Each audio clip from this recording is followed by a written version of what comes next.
सभी को नमस्कार। आज का एक इम्पॉर्टेंट सेशन सेल्फ स्टडी को लेकर बहुत सारे बच्चों के दिमाग में रहता है कि सर क्या सेल्फ स्टडी कैसे की जाए, क्या बेहतरीन चीज़ें हों, एक सिलेक्शन के लिए ऐसी कौन सी चीज़ें हैं जो हर एक बच्चे के ध्यान में होनी चाहिए।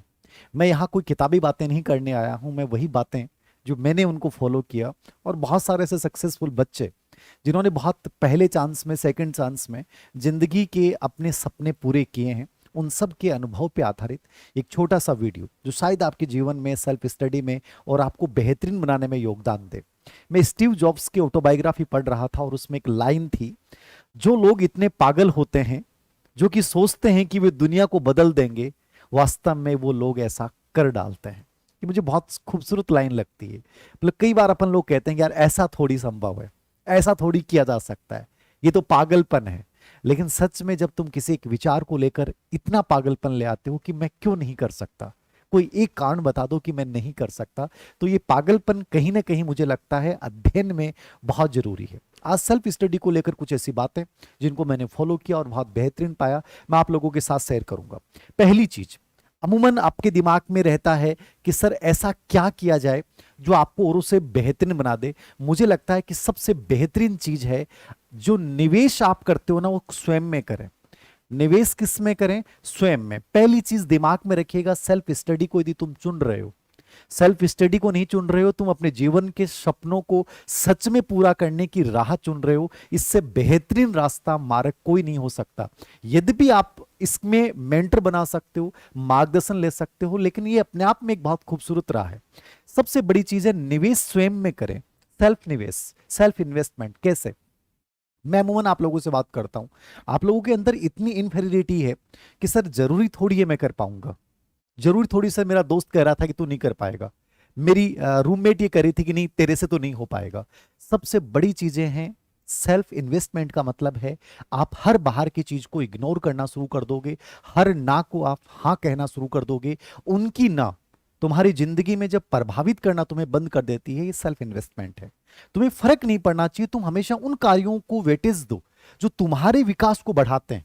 ना कि हम किसी की निंदा कर रहे हैं बैठ के, किसी की चुगली कर रहे हैं, ठीक है, दूसरों के बारे में अपन बातें सुन रहे हैं, नहीं, उनसे तुम्हारी ग्रोथ रेट पे कोई फर्क नहीं पड़ रहा है। यानी कि तुम्हें वही कार्य करने हैं जो तुम्हारे विकास की दर को बढ़ाते हैं। तो पहली जो राह चुननी है वो है सेल्फ इन्वेस्टमेंट, और इसमें जो सबसे इंपॉर्टेंट फार्मूला है वो है 80% जो है वो डिसिप्लिन यानी अनुशासन। इसको अपने आप में फॉलो कीजिएगा, इसको मत तोड़ देना, फिर जिंदगी में कोई चीज आपको नहीं तोड़ पाएगी। अनुशासन इसलिए मैं कह रहा हूं, बाकी चीजें योगदान देंगी, घर की परिस्थितियां हैं और सब चीजें हैं, मेरे जैसे मोटिवेटर्स का मोटिवेशन है, गाइडेंस है, लेकिन ये सबसे इंपॉर्टेंट चीज मैं बोल रहा हूं 80% तुम्हारा डिसिप्लिन होना चाहिए जिस राह पे तुम चल पड़े। यानी 20% फ्लेक्सिबल बन जाओ, कोई बात नहीं है 20% टूटता है, मैं 100% की बात ही नहीं कर रहा। 80% तुम उसको फॉलो करोगे और हर हाल परिस्थिति में करोगे। यदि तुमने एक दिन खराब कर दिया कोई नहीं, अगले दिन उसको रिकवर करो, एक वीक में उस डे को रिकवर करो, कैसे भी एक अनावश्यक टाइम को अपनी लाइफ से बाहर निकालो जो आपका हमेशा वेस्टेज जाता है। वो सब चीजें तुम कैसे भी कर लोगे, बस इसमें विश्वास रखना कि मुझे 80% डिसिप्लिन को 100% फॉलो करना है। और दूसरी चीज सेल्फ इन्वेस्टमेंट में ये आता है कि आप टर्म प्लान जरूर बनाएं। टर्म प्लान मतलब आप किसी इंश्योरेंस वाले के पास जाओगे ना, तो आपके पास ये कहेगा कि बताओ कितने महीनों का लगेगा, 3, 1 साल, 2 साल, 5 साल, 6 साल। ये स्टडी का बहुत इंपॉर्टेंट फार्मूला होता है। जब भी हम तैयारी शुरू करते हैं, मान लीजिए मुझे ग्रेड थर्ड की प्रिपरेशन करनी है, तो मैं 1 साल का टर्म प्लान बनाऊंगा। मुझे ग्रेड फर्स्ट करना है, मुझे पास 3 महीने, ग्रेड सेकंड है मेरे पास 5 महीने, 6 महीने है मेरे पास, जो भी भर्ती है, पटवारी है, कोई भी भर्ती, आप यूपीएससी कर रहे हैं, आरएस कर रहे हैं, आपका टर्म प्लान आपके दिमाग में जरूर होना चाहिए। वो टर्म प्लान आपका 12 माह का हो सकता है, 6 माह का हो सकता है, 3 माह का हो सकता है, ठीक है। इस टर्म प्लान में शॉर्ट प्लान बनाए, ठीक है ना, शॉर्ट प्लान, एसपी, ठीक है। शॉर्ट टर्म प्लान क्या होता है? हर वीक का प्लान दिमाग में होना चाहिए, हर महीने का होना चाहिए कि मुझे इस महीने ये टारगेट पूरे करने हैं। यदि आपने 12 महीने आपके एग्जाम में टाइम है तो उसके अकॉर्डिंग आप फिर महीने वाइज बनाइए, ठीक है। 6 महीने हैं तो आप 15 दिन के अकॉर्डिंग बनाइए, और जब 3 महीने हैं तो आप हर वीक में जो चीजें तय करते हो उनको पूरा करने के लिए अपने आप को झोंक दीजिए। तो टर्म प्लान जो है वो सेल्फ इन्वेस्टमेंट को बढ़ाता है, 80% डिसिप्लिन जो है वो सेल्फ इन्वेस्टमेंट को बढ़ाता है। मैं कठोरता की बात नहीं कर रहा, फ्लेक्सिबल जरूर बनिए, मस्ती भी कीजिए, लेकिन सेल्फ इन्वेस्टमेंट बहुत जरूरी है। नंबर 2, दूसरी जो चीज सबसे इंपॉर्टेंट इसमें वो ये है दूसरी चीज जो इंपॉर्टेंट है, एक सेकंड, कभी भी जब तुम राह पे निकल पड़े, कि कई बार होता है कि आपके दिमाग में भी रहता है कि सर मैं ये कर रहा हूं और मुझे टॉप रैंक पे आना है, कभी भी घोषणा मत करना। दूसरा जो सेल्फ स्टडी का फार्मूला है, घोषणा करना दबाव बनाता है। तुमने कहा कि मुझे चौथी रैंक आ जाएगी, पांचवी रैंक आ जाएगी, जब तुम उसके अकॉर्डिंग चीजें नहीं कर पाओगे ना, तो तुम्हारे पर इतना प्रेशर आ जाएगा कि तुम एग्जाम से बाहर हो जाओगे। कभी भी गंतव्य स्थान पे पहुंचने से पहले घोषणा मत करें। हमारे पुराने लोग एक बात बोलते थे, जब निकलो तो किसी को बताओ मत, क्योंकि बताने से नजर लग जाती है। और ये बहुत साइकोलॉजिकल फार्मूला है। तुम जिसकी प्रिपरेशन कर रहे हो, हाँ प्रिपरेशन कर रहा हूँ, ग्रेड फर्स्ट कर रहा हूँ, ग्रेड सेकंड, ग्रेड थर्ड कर रहा हूँ, लेकिन घोषणा मत कर देना कि मेरा हो जाएगा। नहीं, मैं अपना बेस्ट दूंगा, जितना बेहतरीन मेरे से होगा उतना मैं करूंगा, जितनी स्टडी मैं कर सकता हूं उतना करूंगा। तो घोषणा में विश्वास मत रखिएगा, पहुंचने में विश्वास रखिएगा कि उस रास्ते तक, उस प्रोसेस को मुझे फॉलो करना है, मुझे अपना बेहतरीन देना है। तो इससे बचिएगा। बड़बोलापन आदमी को खत्म कर देता है। तीसरी चीज, सेल्फ स्टडी जो मांग करती है, तुलना ना करें, कंपेयर ना करें। मैं बहुत बार आप लोगों से बात करता हूं और मेरे पास एक कमेंट आता है कि सर वो उस कोचिंग में पढ़ रहा है, उसके नोट्स मुझे लगता है ज़्यादा बेहतरीन है। सर मुझे लग रहा है उस वाली टेस्ट सीरीज बहुत बेहतरीन है। सर कहीं मैं घर पे बैठ के पढ़ रहा हूँ, वो जयपुर पढ़ रहा है, या वो उदयपुर पढ़ रहा है, या वो जोधपुर पढ़ रहा है, बाड़मेर पढ़ रहा है, कहीं उसका सिलेक्शन हो जाए, मैं घर पे बैठा नहीं हूँ। कंपेरिजन सबसे खतरनाक है और ये नकारात्मकता को जन्म देता है। हमेशा याद रखें, यदि तुम्हें सही सामग्री चुन ली है, तुम सही जगह पे हो, तो फिर तुमसे बेहतरीन कोई नहीं कर रहा है। ये जो दिमाग में आते हैं यार, उस वाला बेहतरीन होगा, वो ज्यादा बढ़िया पढ़ रहा होगा, उसने ऐसा कर लिया होगा, ये चीजें तुम्हें अंदर ही अंदर खत्म करती जाती हैं। तो दूसरों को अपने अंदर मत लेके आइए, अपने आप को डेवलप करने पे ध्यान दें। कंपैरिजन सबसे खतरनाक होता है, और सेल्फ स्टडी में कभी कंपैरिजन मत कीजिएगा कि वो तो इस तरीके से पढ़ रहा होगा। अपना तरीका जहां आपको सुकून मिलता है, जहां आप डेली के टारगेट पूरे कर पा रहे हो, इसका मतलब वो सबसे बेस्ट है। बाकी चीजों पे ध्यान मत देना, ये हो गया वो हो गया। और एक चीज स्पेशली मैं बता देता हूं, तुलना में एक चीज और याद रखिएगा। कई बार होता है कि सर मैंने इतना टाइम खराब कर दिया, क्या मैं अब कर सकता हूं क्या? ये सवाल बहुत बेतुका सवाल होता है। जो गया उसकी तुम चर्चा भी कर रहे हो तो तुम मूर्खतापूर्ण कार्य कर रहे हो। तुम जहां हो वहां से स्टार्ट करो। तुम्हारा क्या किया, तुम्हारे अतीत में क्या किया? तुमने एक दिन दोस्तों के साथ खराब कर दिया, तुम अगले दिन सोच रहे हो कि यार मैंने कल दिन खराब नहीं किया होता। कर दिया ना, अब क्या करना है? अब उसकी भरपाई करनी है, अब उसको बेटर बनाना है। तो उस चीज को, जो अतीत तुम्हारा था, उसको वर्तमान पे हावी मत होने दो। तो कंपैरिजन बहुत नेगेटिव चीज है, इसको आप कभी भी अपनी लाइफ में मत लेके आए। चौथी चीज जो सबसे इंपॉर्टेंट है, ऑर्गेनाइज स्टडी इन्वायरमेंट जो आपका है, वातावरण जो आपका है, या जो आपका स्पेशली जहां आप बैठ के पढ़ते हैं, स्टडी टेबल जो आपकी है, वो ऑर्गेनाइज होनी चाहिए। मैं ऑर्गेनाइज की बात क्यों कर रहा हूं? एक चीज आपके स्टडी टेबल पे अवांछित है, वो आपका ध्यान आकर्षित करना शुरू कर देगी। एक किताब का पेज पलटा हुआ है, एक नोट्स दूसरा पड़ा हुआ है, वो बार बार तुम्हारा ध्यान अट्रैक्ट करेगा। यदि तुम्हारी स्टडी टेबल या तुम्हारा रूम अनऑर्गेनाइज्ड है, 100% तुम्हारी जीवन अव्यवस्थित बन जाएगा। सबसे बेहतरीन तरीका है, जब सेल्फ स्टडी आप कर रहे हैं और सच में उस मुकाम को पाना चाहते हैं, उसको पूरा ऑर्गेनाइज्ड रखो और ये हैबिट बना लो।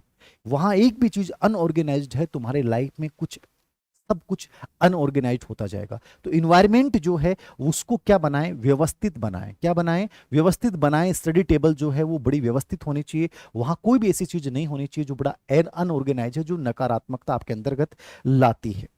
छठी चीज, पांचवी चीज जो सबसे इंपॉर्टेंट है, वो है प्रैक्टिस। प्रैक्टिस का मतलब अभ्यास। ठीक है, अभ्यास बहुत जरूरी है सेल्फ स्टडी में। और अभ्यास की दो तीन चीजें मैं बता रहा हूं जिनको आप फॉलो कीजिएगा। ये बहुत जरूरी चीज बता रहा हूं, कैसे कीजिएगा। आपके कई दिमाग में चलते हैं कि सर कोई कहता है ऐसे पढ़ लो, कोई कहता है ऐसे पढ़ लो, सबके अलग अलग तरीके हैं। लेकिन प्रैक्टिस करने का सबसे बेस्ट तरीका जो मैं बता रहा हूं, इसको फॉलो कीजिएगा। आप प्रैक्टिस कर रहे हैं, कोई किताब पढ़ रहे हैं, जो भी आपने चैप्टर पढ़ा, कोशिश करें। पहली चीज, प्रैक्टिस में दो तीन चीजें हैं जो आपको फॉलो करनी है। पहली चीज, कोशिश करें कि पूरे दिन में आप कम से कम 2 विषय जरूर लेके चलें। मैं हमेशा 3 विषय या 4 विषय लेके चलता था, आप कम से कम 2, 3 या 4 विषय आप साथ लेके चलिए। पहली चीज अभ्यास में फॉलो कीजिएगा। 3-4 विषय से बनने से विभिन्नता आती है, उससे आपका दिमाग जो है वो एक बोरियत फील नहीं करता है। ये बहुत जरूरी है। नंबर 2, हर चैप्टर के बाद, हर अध्याय के बाद जो है वो आप PYQ जरूर निकालें। अमूमन बच्चे होते हैं कि एग्जाम से पहले PYQ की बुकलेट लेके आते हैं, सबसे मूर्खतापूर्ण कदम होता है। आप हमेशा जैसे चैप्टर पूरा किया उसके PYQ पढ़िए, और PYQ में बहुत ज्यादा पढ़ना की आवश्यकता नहीं है, बट कम से कम 5 ईयर के क्वेश्चन उस टॉपिक वाइज PYQ जो है वो जरूर निकालें। उससे आपके दिमाग में मैपिंग बनेगी। क्या बनेगी? मैपिंग बनेगी। और मैपिंग बनाना बहुत जरूरी है। कॉन्सेप्ट मैपिंग आप सब जानते हैं। मैपिंग बनने से वो चीज कभी आप भूल नहीं पाओगे। तो ये चीज बहुत जरूरी है। हर अध्याय के बाद जो है वो PYQ निकालें, उससे आपके दिमाग में वो चीजें क्लियर होंगी। तीसरी बड़ी इंपॉर्टेंट चीज ये है कि जो अध्याय आपने पढ़ लिया है, जो उसकी प्रैक्टिस कर रहे हो, उसमें आप डेट डाल दीजिएगा। जैसे मैं करता था किताब के ऊपर कि मैंने इस चैप्टर को, मान लीजिए कि मैंने 5, 3 और 25 को पढ़ा, फिर मेरा दूसरा रिवीजन जो आया वो आया इसका 18, 3 और 25। तो मेरे दिमाग में होता था 2 बार पढ़ लिया है, मतलब पॉजिटिविटी आती थी। ये आपको बहुत सारे कंफ्यूजन से बचाता है। मैं इसका जरूर इस्तेमाल करता था, ये आपकी आदत है। आप यदि करते हो तो उस पर डेट लिख देना कि उसका रिवीजन टाइम क्या था। कोशिश करें कि 7 दिन या 14 दिन के बाद उसका रिवीजन होना चाहिए। 7 या 14 दिन का एक शेड्यूल तय कर लें कि रिवीजन जरूर करें। ठीक है, ये 3 चीजें जरूर फॉलो कीजिएगा। उसके बाद अभ्यास में ये चीज मैंने बताई है, इसको फॉलो कीजिएगा, इसको अपना बेस बना लीजिएगा। उसके बाद देखिएगा चौथी, 5वीं चीज, पढ़ने के तरीके में बहुत सारी चीजें होती हैं, सबके अपने अपने तरीके हैं। जब आप टाइम मैनेजमेंट कर रहे होते हैं तो कुछ चीजें जरूर बनाइएगा। जो मैं चीज बोल रहा हूं, मेरे पास अभी एक बच्ची का फोन आया था कि सर मैं नोट्स नहीं बना पा रही हूँ, शॉर्ट नोट्स नहीं बना पा रहे। शॉर्ट नोट्स बनाने चाहिए कि नहीं बनाने चाहिए, दोनों सवाल है। मैंने कभी शॉर्ट नोट्स नहीं बनाए, लेकिन मैं जिस किताब को पढ़ता था उसी किताब में मैं लगा लेता था कि चीज इंपॉर्टेंट है नहीं है। आप हमेशा याद रखें, पढ़ते समय जैसे PYQ हल करेंगे, आपके दिमाग में पूरे चैप्टर का एक वर्गीकरण बनेगा। ठीक है, उस वर्गीकरण में आपको पूरे चैप्टर को 3 भागों में डिवाइड कर लो। ये बहुत बेहतरीन पार्ट है, ये ठीक है, देखना चाहिए। और एक पार्ट ऐसा होता है जिसको आप क्रॉस करें। मैं किताब में ही क्रॉस लगा लेता था कि ये महत्वपूर्ण नहीं है, मैं इसको छोड़ सकता हूं। हर किताब में हर कंटेंट अच्छा नहीं होता है। ये उसी समय आपके दिमाग में पिक्चर बन गई, ये मोस्ट इंपॉर्टेंट है, इसको देख लेना चाहिए और इसको क्रॉस कर लेना चाहिए। तो मैं किताब में करता था। यदि आप शॉर्ट नोट्स बनाते हैं तो आप उसमें कीवर्ड जरूर लिखिए। कीवर्ड कहां से आएंगे, कोई टीचर बताएगा नहीं। आप जब PYQ निकालते हैं तो आपके दिमाग में पूरी टॉपिक की इमेज बनेगी, मैपिंग बनेगी। और मैपिंग का मतलब क्या होता है, आप कितने बड़ा टॉपिक क्यों नहीं हो उसको वेल ऑर्गेनाइज्ड कीजिए। जैसे कि आपने चार्ट के रूप में उसकी मेन चीजें लिख ली, ठीक है, उसमें आपने यहाँ पे PYQ के रूप में कोई 2% लिख लिए, क्या ये चीज बहुत इंपॉर्टेंट है। मतलब ऐसे कोई ना कोई चीज जो है वो आप बना सकते हैं यदि शॉर्ट नोट्स बनाने की कला आप में है। मैंने नहीं बनाए हैं, मैं किताब में ही पढ़ा हूं, लेकिन मैंने किताब में इस फार्मूलों के लागू किया है। आप शॉर्ट नोट्स बनाते हैं तो उसमें माइंड मैपिंग का यूज कीजिए, कॉन्सेप्ट मैपिंग का यूज कीजिए, जिससे कि एक प्रकार से लेबल नोट्स जिसको कह सकते हैं अपन, क्या कह सकते हैं, लेबल नोट्स लगा सकते हैं आप। इस प्रकार से व्हाइट कागज उसमें लगा सकते हैं, अलग अलग कलर्ड का आप यूज कर सकते हैं। इसको लेबल नोट्स बोलते हैं, कॉन्सेप्ट मैपिंग बोलते हैं। एक बहुत अच्छा तरीका होता है, और विशेष रूप से जिनके एग्जाम में 8 महीने 9 महीने का टाइम है उनको नोट्स बनाने चाहिए। जिनका कम टाइम है उनको नोट्स बनाने की कोई आवश्यकता नहीं होती। एक चीज और मेरे पास बच्चों को लेकर आता है, सेल्फ स्टडी से रिलेवेंट चीज है, छठी चीज, टाइम मैनेजमेंट में कई बार ये प्रॉब्लम आती है कि सर हमें कौन से टाइम को चूज करना चाहिए। ये भी बेतुका सवाल है। आप कौन से टाइम में सहज महसूस करते हैं उसको चूज कीजिए, मॉर्निंग में, लेट नाइट, जब भी। लेकिन इसमें दूसरी चीज याद रखिएगा, जैसे मैं मॉर्निंग टाइम में पढ़ता था तो मैंने उस शेड्यूल को कभी चेंज नहीं किया, वो मेरी हैबिट बन गई, मुझे मजा आने लग गया, वो मेरी आदत बन गई। याद रखना, आपने एक दिन लेट नाइट पढ़ाई की, अगले दिन आपने मॉर्निंग, दूसरे दिन मॉर्निंग में शुरू कर दी, आप महीने में यदि 4 बार ये चेंज करते हैं, आप सबसे खतरनाक राह पे हैं। आप बहुत इतने पागल हो जाएंगे, समझ में नहीं आएगा। जिस शेड्यूल को तुम फॉलो कर रहे हो टाइम मैनेजमेंट में, चाहे मॉर्निंग हो, लेट नाइट हो, जो भी हो, उसी को, एक को फॉलो कीजिए, उसमें बार बार बदलाव लेके मत आइए। वो आपके गलत स्टडी हैबिट्स आपके अंतर्गत क्रिएट कर देगा। तो टाइम मैनेजमेंट में स्पेशली ये फॉलो कीजिएगा, ये बहुत जरूरी है। एक, हाँ, शेड्यूल हो गया, ठीक है, ये कर दिया। कम से कम 2 सब्जेक्ट 4 सब्जेक्ट मैंने बता दिया। डेट आप डाल लीजिए, मैंने देखा है। और एक चीज और याद रखिएगा, मान लीजिए आपने टॉपिक पढ़ा है, तो जैसे मैं इसको स्पेशली करता था, आप करते हैं कि नहीं करते हैं, स्पेस्ड लर्निंग का प्रयोग करें। स्पेस लर्निंग का मतलब एक याद करने का तरीका है। आप हर घंटे बाद 10 मिनट का अंतराल दीजिए, ठीक है।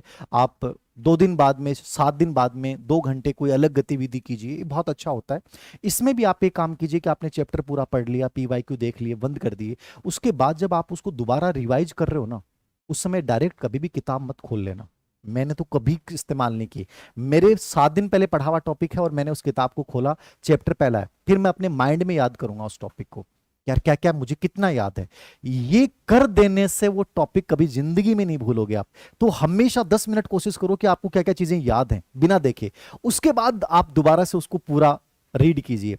ये इतना गजब का फार्मूला है, यदि आप इसको यूज करते हैं। मैंने तो इतनी मोटी मोटी किताबें पढ़ी हैं और वो याद हो गई थी है। आप लोग कई बार रोना रोते हैं कि सर ये चीजें कैसे होंगी, सिलेबस तो बहुत बड़ा है। एक्चुअली क्या है कि आपके पढ़ने के तरीके बहुत गलत हैं, आपके प्रैक्टिस करने के तरीके बहुत गलत हैं, या कोचिंग में जो पढ़ाते हैं वो बहुत गलत तरीके से आपको पढ़ा रहे हैं। सबसे बेस्ट है कि सेल्फ स्टडी आप कर रहे हैं तो आप अंतराल दीजिए, स्पेस लर्निंग का प्रयोग कीजिए, ठीक है। बिना देखे रिकॉल करना सीखिए। धीरे धीरे आपका माइंड, आपकी मेमोरी खुद आपको लगेगा यार बहुत पावरफुल होती जा रही है। जो आप गलतियां कर रहे हैं वो गलतियां करना ही बंद कर देंगे, ठीक है।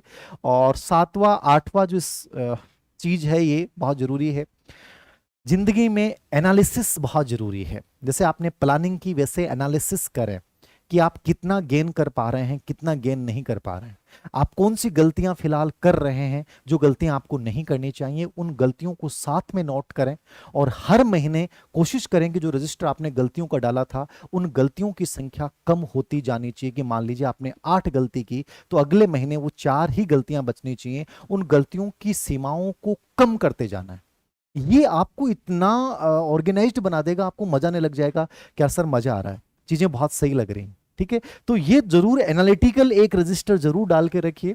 मैं खैर एनालिटिकल रजिस्टर मैंने नहीं डाला था, बट मैं पेजेस के ऊपर लिख लेता था कि आज मैंने इस महीने ये गलतियां की, इसको एकदम क्रॉस करना है और हर हाल में कम करना है। तो इससे बड़ा पॉजिटिविटी भी आती थी, यार मैंने 2 गलतियां कम कर दी हैं, अब मेरे पास 2 ही कमियां रही हैं, मैं इनको अगले महीने दूर कर दूंगा। और एक सिचुएशन ऐसी आती है कि बाद में आपकी गलतियां होती नहीं, अमूमन आप इन चीजों को सीरियसली नहीं लेते हो।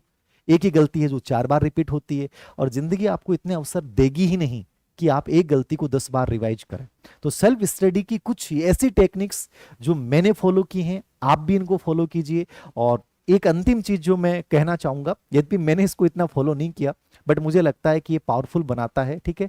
अब मैं इसको जरूर फॉलो कर रहा हूं। प्रार्थना को अपने जीवन का हिस्सा बनाइए, योग को अपने जीवन का हिस्सा बनाइए। 20-25 मिनट यदि तुम खेल पाते हो, कोई भी बैडमिंटन या कुछ भी, वो आपकी बॉडी को ज्यादा एनर्जेटिक बनाएगी, आपके स्ट्रेस को रिलीज करेगी।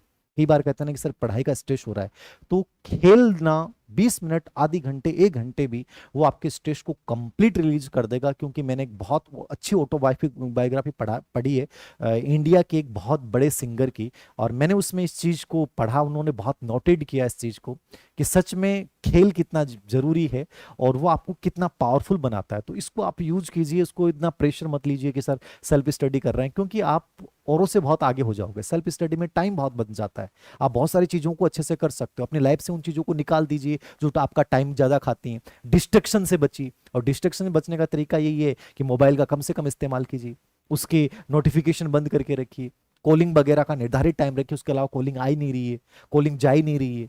जिंदगी में कम चीजें रखो लेकिन बेहतरीन रखो, कम पढ़ो लेकिन एकाग्रता के साथ पढ़ो, कम किताबें रखो लेकिन बहुत बेहतरीन किताबें रखो, छोटा सा कमरा हो लेकिन बहुत सुंदर और बहुत खूबसूरत और बहुत एनर्जेटिक कमरा हो, जिसकी एक लाइन ऐसी हो जो आपको हमेशा मोटिवेट करे, जैसे हम जीत जाएंगे, या कोई भी ऐसी लाइन जो आपको हमेशा प्रेरित करे।